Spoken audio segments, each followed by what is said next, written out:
Hello, everyone. Thank you for joining me. Good day. Welcome to Transformation Tuesday. Good to be here with you. Please say hello in the comments if you are watching live or watching the replay. You know, I love to know that you are here. I am Liz Forrest, a Master Shamanic teacher of over 25 years. I'm so happy to have you here in Transformation Tuesday, where I share Toltec practices and tools of personal freedom as I've learned them from some of the leading teachers in this field. And today I'm feeling particularly excited because I'm preparing to travel to the pyramids of Teotihuacan, Mexico, the ancient home of the Toltecs, with an amazing group of spiritual seekers who are seeking their own personal transformation in being free from their past. And incredibly, I still have one space left on this journey, this pilgrimage, if you like, at this extraordinary time in Mexico of the Day of the Dead.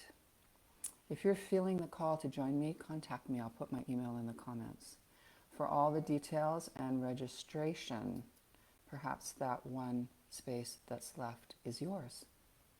You still have a few days to prepare and join us on this phenomenal trip. It is really an experience like no other. So, okay, over the past weeks, we have been reviewing the 4 agreements written by Don Miguel Ruiz that has helped countless people create new ways of being by integrating these 4 new agreements into their day-to-day. So let's do a little review. Always great to review and anchor them in a little deeper. So the first agreement, if you are here with me, you could put that in the comments. What is the first agreement of the 4 agreements? Be impeccable with your word. Say only what you mean. And the second agreement, what is the second agreement? Don't take anything personal. Don't take anything personally, because we know that it has nothing to do with us. The third agreement is refrain from making assumptions. Ask questions rather than assume. And the fourth agreement is always do your best. Always do your best. Don't bail on yourself. So if you missed my Transformation Tuesdays on any of these agreements, you can go back and see the recordings. They're all there. And they're also in my Instagram and my YouTube channel. So you can certainly find them if you'd like to go back if you missed any or if you want to review. Yeah. So today we're going to talk about the 5th agreement. Did you know there was a 5th agreement?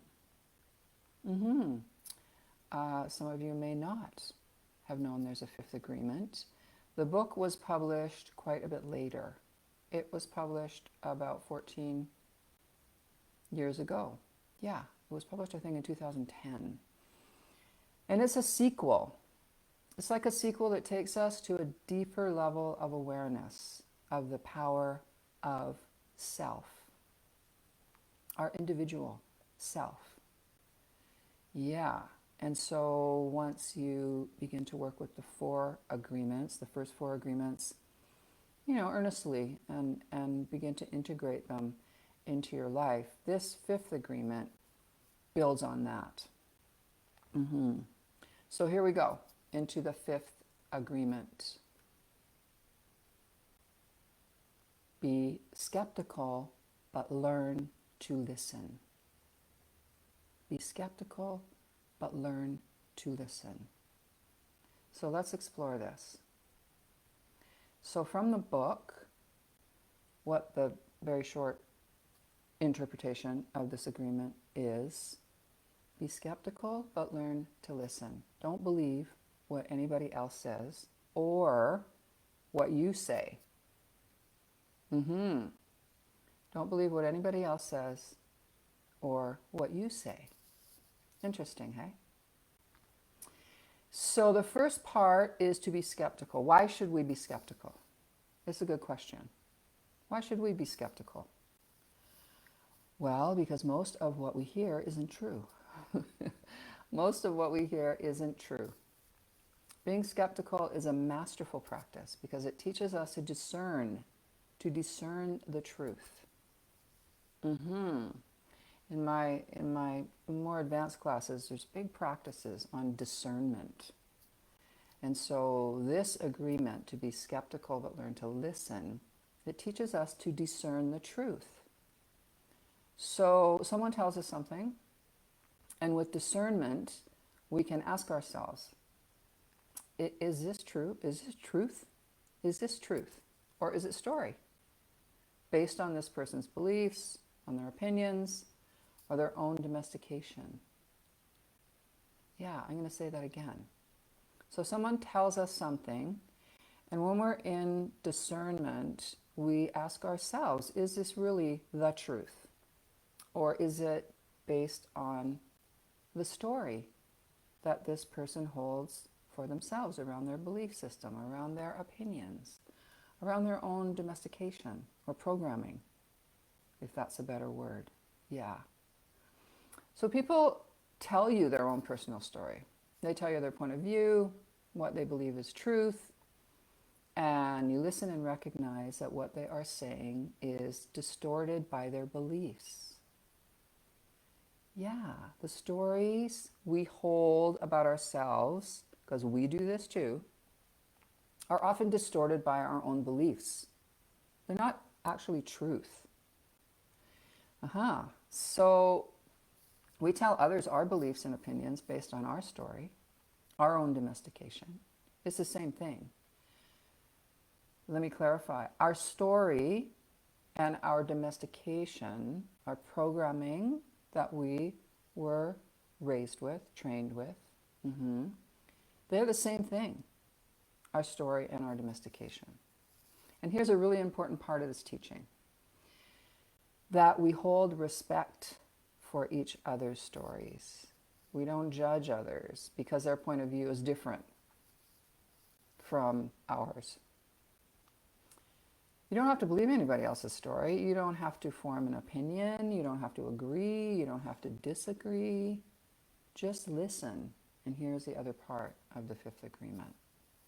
Be skeptical, but learn to listen. Remember, this is where bringing the second agreement is really helpful. When we bring that in, not taking things personally. Yeah, no matter if we agree with this other person's story, we have a different opinion, maybe even a different experience. Yeah, we don't take it personally. So we're not in judgment. We're listening. When we learn to listen, truly listen, without comparing their story to ours, without judging, we learn how to understand the meaning of their story. Yeah, we learn to understand the meaning of the story. And listening to to the ways that other people express, and knowing that what they're saying is distorted by their own beliefs. When we learn how to really listen, we get to recognize the intent behind the story. Yeah, it leads us to truth.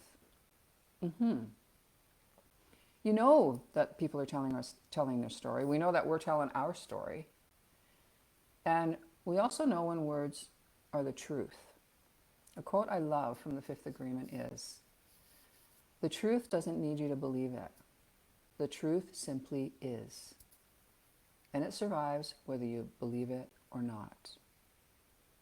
Lies need you to believe them to have power. If you don't believe lies, they don't survive, and they simply disappear." That was a real aha moment for me when I realized that the truth, it survives. Truth is truth. And when we get more practiced at being skeptical and learning to listen, we kind of see beyond the story to what the truth is behind it. in the way that another person expresses, or shares. It's very powerful. So where in your life would being more skeptical support you in discovering your truth, your authenticity? Remember, this means being skeptical with your own self-talk as well. The interpretation, the very short interpretation I gave about what the fifth agreement is, don't believe anyone else and don't believe yourself either. Be skeptical with your own self-talk, what you tell yourself about yourself. Yeah. So let me repeat that. Where in your life, or when in your life, would being more skeptical support you in discovering your truth? Whether it's to do with other people, or whether it's to do solely with you and what you tell yourself. And the next part I'd like to offer for a practice for you to explore is, where in your life would actually listening to the intent behind the words of others help you to understand the real message of the words? You can apply this to yourself. Where in your life would actually listening to the intent behind your own words, whether you're saying them to yourself or to someone else, help you to understand the real message of the words that you're saying? As I said in the beginning, this particular agreement takes us deeper into our own self-awareness. So try these exercises out for yourself and see what you discover. And I'd love it if you would share in the comments. We have really great conversations in our chat here. So if you feel comfortable, please share in the comments where you would like to be more skeptical, where you would like to really listen to what someone else is saying. So remember to contact me with my email, which I'll put in the comments, if you're interested in claiming that one spot that I have left for the journey to Teotihuacan. Or if you would like information on any of my classes, please feel free. I'm always so happy to meet you. And I'll be back in Transformation Tuesday, not next week, but the week after, November 5th, well, when I will have just returned from Teotihuacan, which is one of the power places of our planet Earth, at the pyramids, home of the Toltecs. So I will see you on November 5th. Thank you so much for joining me. And I send my love to you. Enjoy your day and explore, being skeptical and learning to listen. All my love.